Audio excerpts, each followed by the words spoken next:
निर्गुण भजन आप तमाम श्रोताओं के लिए प्रस्तुत करता हूं।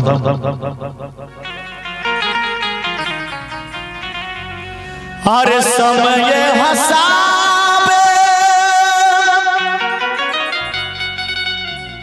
समय रुलावे,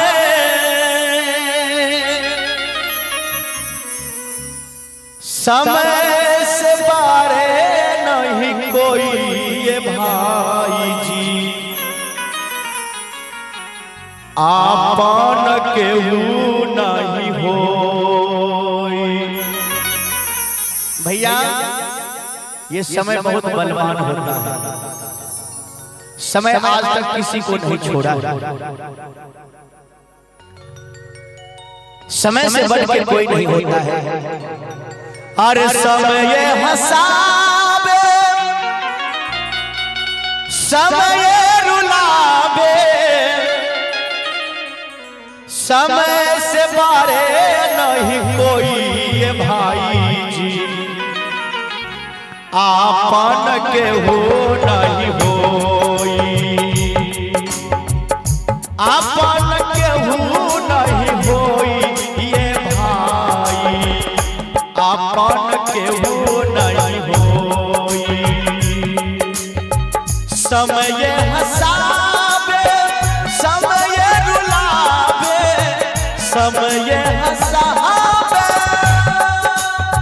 समय रुलावे, समय से पारे नहीं कोई ये भाई जी, आपन केहू नहीं होई, आपन केहू नहीं हो ये भाई जी, आपन केहू नहीं होई।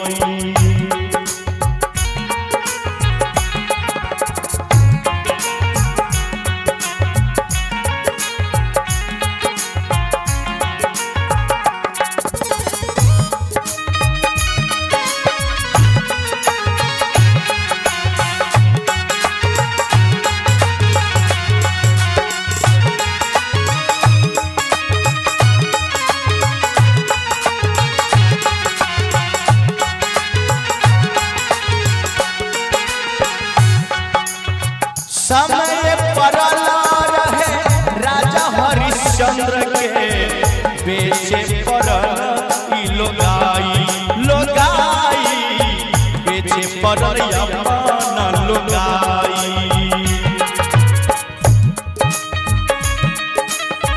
ए अमरनाथ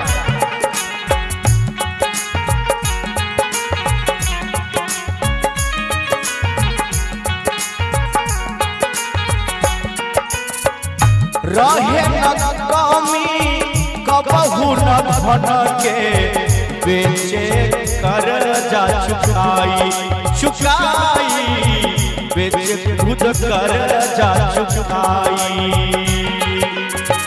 देखी देखी हंसे माया के दुनिया, देखी देखी हंसे हो माया के दुनिया, नैना के नीर होई ये भाई जी, आपन केहू नहीं होई, आपन केहू नहीं होई ये भाई जी, आपन केहू नहीं होई।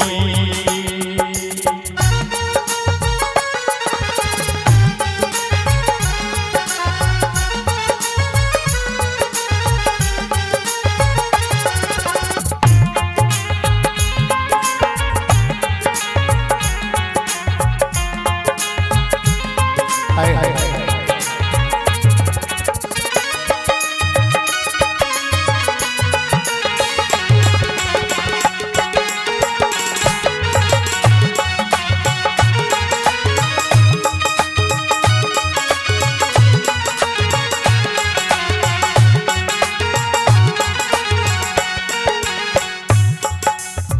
नसल शरीरवा नाश होई जाई, हाथन कुछो आई ए आई, हाथन कुछो आई।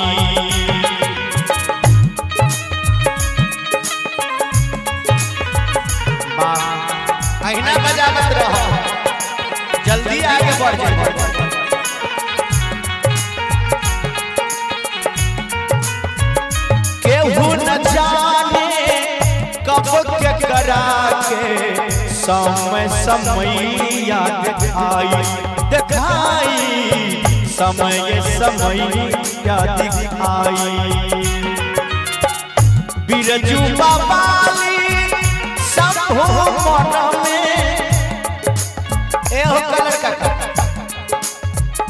बिरजू बाबाली शंभु मन में सोचत रह जाइए भाई अपन केहू नहीं होए अपन केहू नहीं हो ये भाई अपन केहू नहीं होए।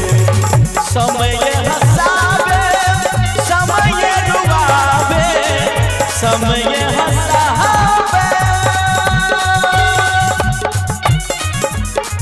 समय हंसावे समय रुआवे समय से मारे नहीं कोई ये भाई अपन केहू नहीं होए अपन केहू नहीं होई ये भाई अपन केहू नहीं होए अपन केहू नहीं होए अपन केहू